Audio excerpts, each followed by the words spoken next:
All these are questions? No, well, I'll have one or two. I have quite a few really. No, but in that, We have quite a few questions, yeah. Are they all questions? Yes, sir, they come to me and I just jot them down. You have packed them like chandi ke varak. Exactly in the same size, you pack them like this. Well, I have reference numbers, you see. Okay. Sir, सबसे पहले I want to say congratulations for the new Islamic year which started last week. I hope this has a very good blessing for us and it solves our problems, the crisis we are facing. And I hope we'll keep on praying the way you are doing with us, sir. I hope it does our job properly. Inshallah. Inshallah. First question, sir, about I was reading Tafsir Kabir, and in that one I read, Islam se bahar insan ko itminaan qalb kahin hasil nahi. How is that before Islam all the prophets were well satisfied with their religious beings? That's right. Here Islam stands for submission to the will of Allah, in the sense that every religion, when it was pure in its original form, it provided peace for mankind, for that section of mankind at least, which it addressed. And this is why the Holy Quran repeatedly refers to the earlier religions as Islam. In case of Hazrat Ibrahim alayhi salatu wasalam, for instance, and repeated peace be to them, peace be upon them, that is also an indication of the content which the religion gave them. So in that sense, every religion was peace, and Islam. But it had limited meaning and limited application. That is the main difference. The Islam, the form of Islam, which has been given different names in different eras of history, in various countries and nations, has been differently addressed than the present Islam.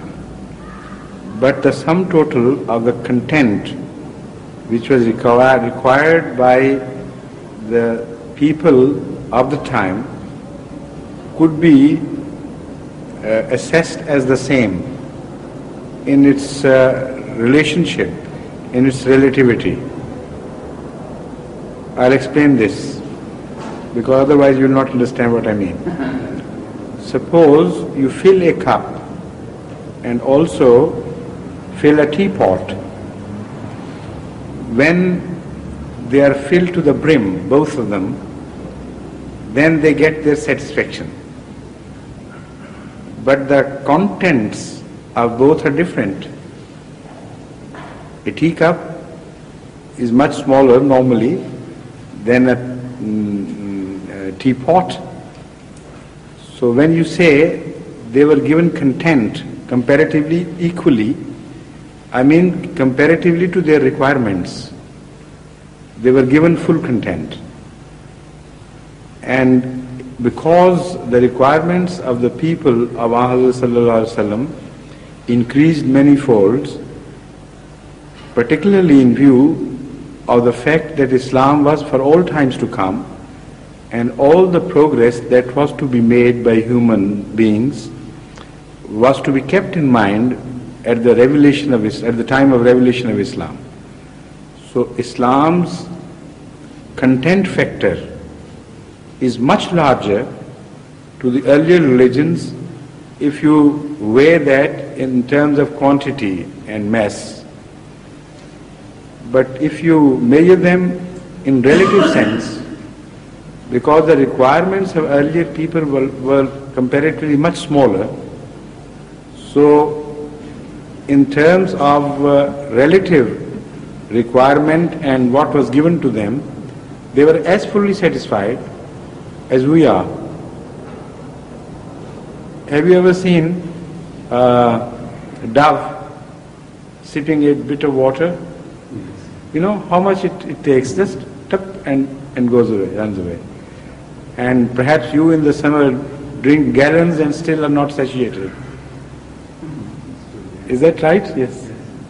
So both have a different level of satiation. But once a dove is satiated, and once Chaudhry Muhammad Abdul Salam Abdul Rashid is satiated, the satiation is the same. Though the quantity which was required to reach that level was different in each case. So this is what I mean, that all the earlier religions were Islam, in the sense that not only did they give peace, but they gave peace to the very content of the people, the very limits of the people. Yet, quantitatively, they are different. Islam has a much wider sphere. It covers the whole mankind and all times to come. So when Hazrat Muslim Maud says that there is no peace, real peace outside Islam, he also means, number one, he means that Islam is for the whole world, and the real peace which one can obtain from a religious message can only be obtained from the message of Islam. That is one thing. Secondly, the religions which were revealed to earlier than Islam have all become corrupt. So that means obviously that in the present form they cannot give the peace which they once gave to the mankind. So the only competitor in the field left is Islam. That does not mean that sentence that Islam is the only peace-giving religion and earlier than Islam no religion ever gave peace. That is what was bothering you, because you are inferring it wrongly. Right. Thank you.